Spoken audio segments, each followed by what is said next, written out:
Young man right here. Hello, Mr. Obama. It's a pleasure. I'm Jessy Diamba from the University of North Texas, and I just had 2 questions for you. First of all, what is your proudest achievement you've achieved here in these 8 years?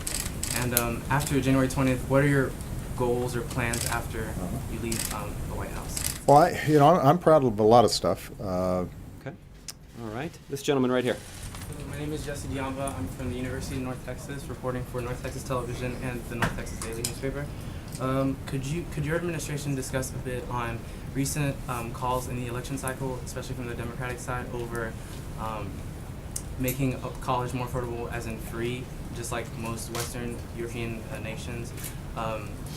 We're speaking with the Secretary of Education, John King, and I kind of found it ironic that the Secretary of Education for the richest country in the history of the world is still paying his graduate student debt. So could you comment on maybe making on the comments that the presidential candidates are saying in the future? Well, let me just talk to you about what the administration has done. Millions of Americans held watch parties Tuesday night to find out who will win and be our country's 45th president. NT Daily's Jessy Diamba went to a watch party in Denton to witness all the action. 'Twas the night of election, and all through the country, not a creature was sleeping, not even a child. The people hung out by the TV with flair, in hopes that a new president soon would be there. Here at the Denton County Republicans Watch Party, everyone has the same wish as this woman. My hopes are for Donald Trump. Kay Copeland is a volunteer at the watch party. She says a lot of people can't believe she supports Trump. It's not liking Trump, it is not liking the things that Hillary Clinton stands for.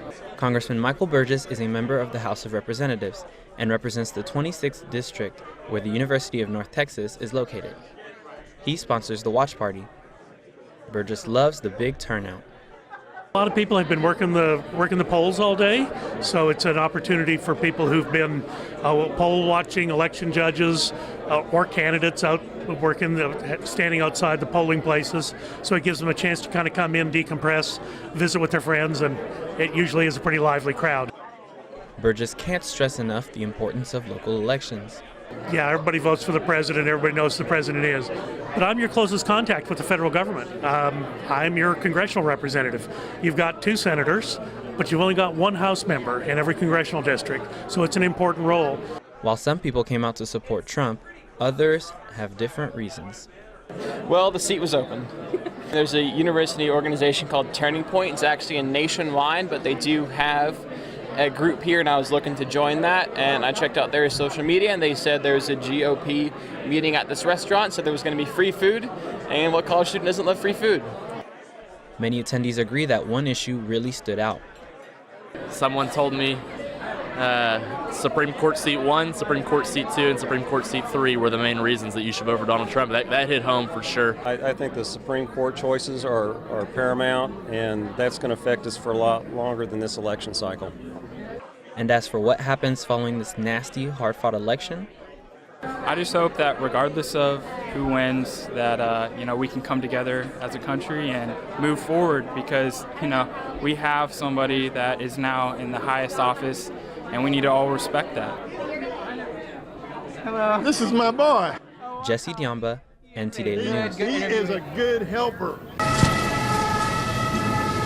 Fue una noche de puro terror. París, la ciudad de las luces, fue ensobrecida el pasado viernes a la noche, cuando 8 hombres coordinaron 6 diferentes ataques en la capital francesa. Estos atentados han cobrado la vida de más de 120 personas y 392 heridos, entre los cuales 99 se encuentran en condiciones muy severas. El ataque más grave fue conocida en la sala de conciertos Bataclan, y entre los otros sitios atacados está el famoso Stade de France y al menos 2 restaurantes. Entre las víctimas hay 19 diferentes nacionalidades, dijo el presidente François Hollande el pasado lunes, y entre ellos se encuentra Noemi González, una estudiante norteamericana de 23 años de edad que se encontraba estudiando en París por un semestre. Entre los 8 hombres que estuvieron involucrados en la sangrienta masacre del pasado viernes, 7 están muertos. Se ha desencadenado una cacería para encontrar al 8º sospechoso, un belga, quien aún se encuentra en libertad. Todos ellos estaban relacionados con ISIS, o el Estado Islámico, en Irán y Siria. Este es el segundo ataque terrorista en suelo francés este año, y el más sangriento en la historia del país, al punto que ha sido comparado con el ataque terrorista del 11 de septiembre aquí en los Estados Unidos. Hoy, este lunes, el presidente de Francia, François Hollande, pidió al Parlamento ampliar por 2 meses más el estado de emergencia como parte de la respuesta de su gobierno a los ataques terroristas perpetrados el viernes en París por yihadistas del Estado Islámico. El presidente también reiteró que Francia está en guerra y que el yihadismo no solo afecta a Francia, sino al mundo entero. Jessy Diamba, Noticias, NTTV. The stage is set for Denton's newest attraction, its very own convention center. When finished, the project will be called Embassy Suites by Hilton Convention Center. Todd Bolenberg is director of sales for the project. He says the city of Denton made the right decision in deciding to build a convention center. I think it just overall the city just felt that it was a really good move. There's a lot of very large hotels that are in the Dallas-Fort Worth area. There's really nothing up in this direction that can accommodate such large conferences like we'll have. And so I think it just made sense to really help the city of Denton grow. A 320-room Hilton hotel will be attached to the convention center. The building will span 70,000 square feet. There will also be a Hula Hands restaurant on site. Since construction started in April, Molenberg is thankful there have not been any construction delays or accidents. There's been really no hiccups whatsoever. The weather's really been great this year, so the guys have been able to get out there every day, which is really helping us keep this process moving. The Denton Convention Center is set to open in November of 2017. In Denton, Jessy Diamba, NT Daily News.